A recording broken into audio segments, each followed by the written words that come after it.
विश्व के सभी मेरे साथियों को राजरत्न अम्बेडकर की ओर से जय भीम, नमो बुद्धाय। द बुद्धाइज धम्मा का 13वां भाग शुरू करने से पहले आज 7 मई 2020 आज बुद्ध जयंती के अवसर पर मैं मेरी ओर से, अम्बेडकर परिवार की ओर से और डॉक्टर बाबा साहब अम्बेडकर जी के संस्था the Buddhist society of India भारतीय बौद्ध महासभा की ओर से आप सभी लोगों को बुद्ध जयंती के हार्दिक ढेर सारी मंगल कामनाएं देता हूँ। द बुद्धाइज धम्मा के 13वें भाग में हम लोग देखेंगे कि बुद्ध के मन में क्या वो संशय, क्या वो संदेह, क्या वो शंका उत्पन्न हुई। हम लोग एक क्विक रिकैप कर लेते हैं एपिसोड 12 का। एपिसोड 12 में 12वें भाग में हम लोगों ने देखा कि बुद्ध के समय के बुद्ध के समकालीन जो प्रणेता थे, विचारधाराओं के अलग अलग विचारधाराओं के प्रणेता, उनकी विचारधारा क्या थी। हम लोगों ने कपिल की विचारधारा देखी, महावीर की विचारधारा देखी, अन्य 5 और जो प्रणेता थे विचारधाराओं की, उनकी विचारधारा देखी। और फिर बुद्ध ने उन सारी विचारधाराओं में से किन किन विचारधाराओं में, यानी बुद्ध के पूर्व जो ब्राह्मणी व्यवस्था, वैदिक ऋषियों की, उपनिषदों की जो विचारधारा थी, उन विचारधाराओं का खंडन किस तरह से बुद्ध ने किया, किस तरह से नए विचारधारा का एस्टैब्लिशमेंट, स्थापना की और एक अच्छा सिद्धांत, एक बुद्ध शासन की स्थापना किस तरह से बुद्ध ने की, ये हम लोगों ने 12वें भाग में देखा। अब हम लोग आगे बढ़ते हैं। बुद्ध ने अपने इस सिद्धांतों की एस्टैब्लिश करने के बाद, स्थापना करने के बाद और एक अच्छा पथ, एक अच्छे सिद्धांतों की स्थापना करने के बाद उनके मन में एक संशय निर्माण हुआ, एक संदेह निर्माण हुआ। उन्होंने सोचा कि निसंदेह कि ये सच है कि मेरे जो सिद्धांत है वो अच्छे हैं, ये एक सन्मार्ग का ये सिद्धांत है, लेकिन क्या मेरे सिद्धांतों को, क्या मेरे विचारधाराओं को लोग समझ पाएंगे? आम जनता, आम आदमी क्या मेरे विचारधाराओं को समझ पाएगा, मेरे सिद्धांतों को समझ पाएगा? आम इंसान तो छोड़ो, क्या बुद्धिजीवी लोग, बुद्धिमान भी मेरे इन सिद्धांतों को समझ पाएंगे? वो उनके लिए कठिन होगा। विश्व के जो लोग हैं, इनकी मान्यता आत्मा में है, भगवान में है। क्या ये लोग मेरे धम्म को समझ पाएंगे?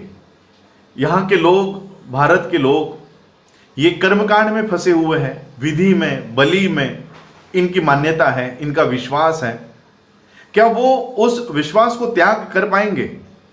विश्व के लोग ये कर्म के सिद्धांत को मानते हैं, ब्राह्मणी कर्म के सिद्धांत को मानते हैं कि पिछले जन्म में किया हुआ पाप है जो इस जन्म में हम भुगत रहे हैं। क्या इस विश्वास को वो त्याग कर सकते हैं? आत्मा अमर है, इस तरह से यहाँ के लोगों में ये विश्वास है। और मेरे धम्म में, मेरे सद्धम्म में, मेरे सिद्धांतों में आत्मा का कोई स्थान ही नहीं है। आत्मा, कोई स्वतंत्र अस्तित्व इस आत्मा का नहीं है और मरने के बाद भी कोई आत्मा नहीं होती। तो क्या मेरी इन विचारधाराओं को, मेरे इस सिद्धांतों को, मेरे इस टीचिंग्स को, शिक्षाओं को यहां के लोग ग्रहण कर पाएंगे? बुद्ध ने सोचा कि ये मनुष्य जाति जो है ये बहुत स्वार्थी होती है और वो अपने ही स्वार्थ में आनंद मानती है, उसी में ही मजे लेती है। और मेरा जो धम्म है ये स्वार्थ से ऊपर सन्मार्ग का धम्म है। क्या इन लोगों को अपना स्वार्थ छोड़ के, क्या ये लोग सन्मार्ग पर चल पाएंगे? बुद्ध ये सारी बातें सोच रहे थे। क्या इस विश्व के लोग मेरे धम्म को, मेरे सिद्धांत को समझ पाएंगे? और अगर समझ भी लिया तो क्या उसको स्वीकार कर पाएंगे? और अगर स्वीकार भी कर लिया तो क्या मेरे धम्म के ऊपर वो पालन कर पाएंगे, अनुकरण कर पाएंगे? ये सारी बातें बुद्ध के दिमाग में चल रही थी। बुद्ध ने सोचा क्यों ना इस विश्व से दूर रहकर एक सन्यासी की तरह अपने इन सिद्धांतों का उपयोग मैं अपने ही जीवन को अच्छा करने के लिए क्यों ना लगाऊं। मैं अपने आप को ही परफेक्ट बनाने में, अपने आप को ही परिपूर्ण करने में मैं अपने सिद्धांतों का इस्तेमाल क्यों ना करूं? बुद्ध के मन में इस तरह की बातें आ रही थी और बुद्ध निष्क्रियता की ओर मुड़ रहे थे। ये बात सहमपति को पता चली। सहमपति को पता चला कि बुद्ध के मन में किस तरह के विचारों का घर हो रहा है और बुद्ध किस तरह से इस विश्व को अपने सद्धम्म से और अपने शिक्षाओं को और अपने सिद्धांतों को बताने से वो निष्क्रियता की ओर चल रहे हैं। और फिर संपत्ति को यह बात पता चलने के बाद संपत्ति ने अपना प्रदेश छोड़ा। वो बुद्ध के सामने आए और बुद्ध को हाथ जोड़कर उन्होंने कहा कि अब आप सिद्धार्थ नहीं हो, अब आप बुद्ध हो, तथागत हो, सम्यक संबुद्ध हो गए हो। अपने ऐसे मार्ग की स्थापना कर ली है, अपने ऐसे सिद्धांतों का आविष्कार कर लिया है जिससे ये सभी लोग जो दुखी है वो अगर इन सिद्धांतों को सुनते हैं तो वो दुख से बाहर आ सकते हैं। क्या तथागत अपने सिद्धांतों को इन लोगों को दुख से बाहर निकालने के लिए उसका प्रचार नहीं करेंगे? तथागत एक नोकीले पर्वत पर खड़े हुए एक ऐसे संबुद्ध है जो अपने अगल बगल में खड़े हुए मानव जाति को देख रहे हैं जो दुख से पीड़ित है। क्या वो इन लोगों के पास जाकर क्या उनको दुख से बाहर नहीं निकालेंगे? और इसलिए मैं आपसे विनती करना चाहता हूं कि ये जो सिद्धांत है ये आप लोगों तक जाकर उसको बताएं, लोगों को बताएं। बुद्ध ने संपत्ति से कहा कि हे संपत्ति, मैं अपने सिद्धांतों का प्रचार इसलिए नहीं करना चाहता था क्योंकि व्यर्थ की वो दूसरों के लिए और मेरे लिए भी वो परेशानी ना हो। मैं चिंतित था, इसलिए मैं अपने सिद्धांतों का प्रचार इस विश्व में जाकर नहीं करना चाहता था। लेकिन यह सच है कि कोई तपस्या करने वाला तपस्वी भी इस विश्व से दूर नहीं रह सकता। कितना भी इस विश्व को अवॉइड करने की, इसको टालने की हम कितनी भी कोशिश करें, हम इस विश्व को टाल नहीं सकते। और इसलिए इस तपस्वी जीवन का मैंने त्याग किया था कि यह तपश्चर्या व्यर्थ है। इस विश्व से दूर जाने की बजाय इस विश्व में ही रहकर इस विश्व को एक अच्छी जगह बनाने की यह आवश्यकता है। और इसलिए मैं अब इस विश्व में जाकर अपने इन सिद्धांतों का मैं प्रचार करूंगा।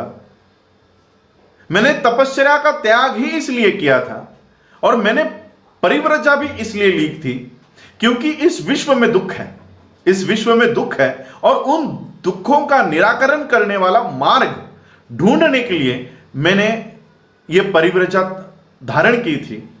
अब वो मार्ग मुझे पता चला है, अब ये मार्ग मैं लोगों तक जाकर बताऊंगा और उनको उन दुखों से मुक्त करके एक सन्मार्ग के ऊपर मैं उनको लेकर आऊंगा। संपत्ति को जब यह पता चला कि बुद्ध अब अपने सिद्धांतों का प्रचार और प्रसार करने के लिए अब विश्व में जाएंगे और विश्व के लोगों को उनका धम्म सुनने का मौका मिलेगा, वो आनंदित होकर वो अपने प्रदेश में लौट गए और लौटते लौटते सभी लोगों को ये सुखद वार्ता, ये खुशखबरी देते हुए वो चले गए कि बुद्ध अब विश्व में आएंगे और विश्व के लोगों को, ये सारे लोगों को दुख से दूर करने वाला मार्ग वो उनको बताएंगे। और फिर बुद्ध ने अपने धम्म की योजना बनाई और इस धम्म के योजना में उन्होंने दो ग्रुप किए, दो गट किए। एक संघ कहलाता था जो भिक्षुओं के लिए था और एक उपासक कहलाते थे जो घरेलू जिंदगी बिताकर बुद्ध के धम्म का पालन कर सकते थे। इन दोनों के लिए बुद्ध के धम्म की योजनाओं में दोनों के लिए अलग अलग नियम थे। भिक्षु और उपासक, इन दोनों के जो नियम थे, सिर्फ 4 नियम भिक्षुओं के लिए अलग थे जो उपासकों के अलावा भिक्षुओं के पास थे। भिक्षु, इनको उन नियमों का अगर उल्लंघन किया जाता है तो भिक्षुओं के लिए शिक्षा उसमें थी।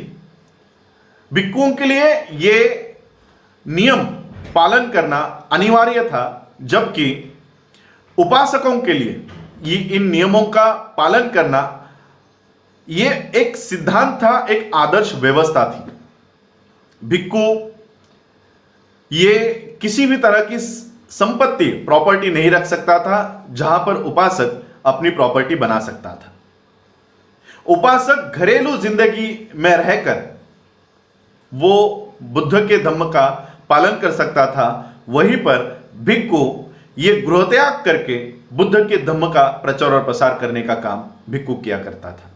तो इस तरह से बुद्ध ने अपने धम्म का ये पॉलिसी, ये योजना उन्होंने बनाई और बुद्ध अपने धम्म का प्रचार और प्रसार करने के लिए, अपने सिद्धांतों का प्रचार और प्रसार करने के लिए इस जग की ओर, वर्ल्ड की ओर, विश्व की ओर वो अग्रसर हुए और इस विश्व में आके उन्होंने मानव कल्याण का ये धम्म सभी लोगों को अपने धम्म से उन्होंने परिचित करवाया। और किस तरह से बुद्ध ने अपने पहले प्रवचन किनको दिए और उस पहले प्रवचन में बुद्ध ने क्या वो सारी बातें बताई, ये हम आने वाले भाग में देखेंगे। आज आप लोगों ने मुझे सुना, उसके लिए आप सभी लोगों का आभार। फिर से एक बार आप लोगों को बुद्ध पूर्णिमा के, बुद्ध जयंती के ढेर सारी मंगल कामनाएं। आप लोगों ने मुझे सुना, उसके लिए आभार। जय भीम, जय भारत, जय बुद्ध।